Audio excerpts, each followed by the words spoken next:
Let's explore autistic history and the Autism Wars. This is part 58 of a series. I left off sharing the opening statement by Senator Dan Burton in a congressional hearing April 6th of 2000 that was focused on autism. And these transcripts are available online if you are seeking them to read or to source or to find more. But I'm going to pick up here where I left off. And last time we were speaking about some parents like Scott Bono I'm not sure how to say, from North Carolina, lives close to one of the finest medical facilities in the world, Duke University, but has been unable to find medical experts to properly address his autistic son's needs, and he's forced to drive 12 hours every 4 weeks for his son's medical treatments. He is forced to drive those hours so he can find himself a Defeat Autism Now doctor. This is not the same thing as your pediatricians and stuff. These are alternative doctors, and so they're talking about this incredible burden placed on these parents to get them treatment, but this is not even it's for whatever Rimland's thrown out at that moment. And frankly, his cures for us are still harming, and there are it's awful. We'll get to that more in the future. All right, so we're going to pick up with Dr. William Dankner, D-A-N-K-N-E-R. Ooh. The father of a 13-year-old daughter with autism, and a scientist will testify about the challenges of finding therapies and treatments that have adequate research. He will also talk about the battle of getting adequate education through the public school system. I think all of us who have autistic children or grandchildren know the problems that it involves. Mind you, he doesn't say those who are autistic might understand. Those of us with an autistic child, we know. So it just, I keep hearing the back and forth, or seeing the back and forth between the organizers of this Hear Their Silence rally and autistic advocate Laura Tysonik, and saying, we can see what you are doing and this is ridiculous. You are excluding us, and you are talking about these things that you have an agenda, and that's why you aren't including us. And they're just going on about platitudes of one day of unity. Oh, what's really happening here in this testimony is we're completely silenced, and that's exactly what they wanted. So they were just giving out platitudes and lip service just to keep a lid on everything until they got exactly what they wanted in Washington. We hear repeatedly that parents are not informed at the time of diagnosis by their school system what educational options an autistic child is entitled to. It is only after hiring lawyers and going through the legal process that many children have access to appropriate educational opportunities. No word of support here, but okay. We are learning that the earlier autism is diagnosed and treatments are begun, the better it is for the child. They never proved any of that. It's better for their pocketbooks at the end of the day.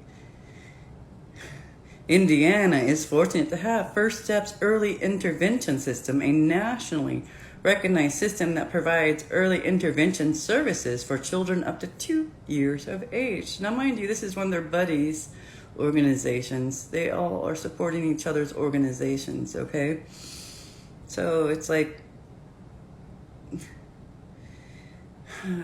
families are forced to spend huge sums of money out of pocket even when they have good insurance, because autism is often specifically excluded. We need to talk to state legislators around this country to tell them how important it is with the explosion.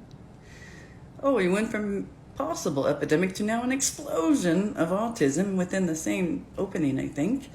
That these benefits be mandated by the states and be covered by insurance. You understand, this is the agenda. Ding, ding, ding, ding. Money, honey. Welcome to the autism market being born. Oh, It's going to be wild. It's going to make so much money. And at the end of it, autistics are benefiting with homelessness, no access to appropriate care, high rates of unaliving that are astronomical.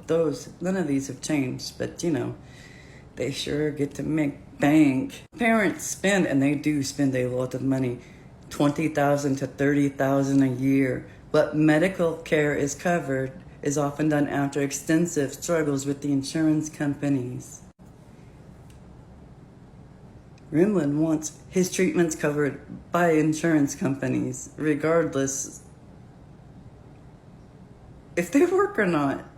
These doctors, to keep in mind too, are having these very, very expensive treatments that they're trying to push legislation to get covered through by insurance, but it's the treatments they invented and presented. So the very people that are yelling this is expensive and bankrupting parents are the ones that are benefiting from the bankrupted parents the most. And all the noise, I'm not sure people figured that out at that time. The doctors were benefiting from parents going all in like this the most, the absolute most. And they get more parents able to do this because how many people have that kind of money? Most of us don't. To get it covered by insurance, and then ka-ching, ka-ching, ka-ching, then we're really going to bring in bank. So we have a long hearing scheduled today with a broad spectrum of ideas presented. Ooh, a broad spectrum. Oh my. We will have a variety of medical approaches presented. We will hear about secretin, which gained a great deal of media attention in the past year, legitimizing it to a lot of people when in fact it's not. Oh, jeez. Snake oil, quackery. All right. Which gained a great deal of media attention thanks to these autism organizations in the past year, and from which many parents have seen tremendous success. Again, anecdotes by parents. Dr. John Upledger, a former advisor to the Office of Alternative Medicine at the National Institutes of Health, will testify on the use of craniosacral therapy. He is the director of the Upledger Institute in Palm Beach Gardens, Florida. I think Emma Delmain exposed this type of therapy some years ago over in London, UK, if I remember correctly. Oh my gosh, it's horrific. All right, so for more than 25 years, Dr. Upledger has been treating autistic children and helping families through this approach. Craniosacral therapy is a gentle, powerful form of body work that directly influences the brain and spinal cord. It is used to treat pain, discomfort, or trauma to the head or face, including TMJ dysfunction and headaches. If your autistic child has TMJ and other signs, it could be Ehlers-Danlos syndrome, EDS. TMJ is,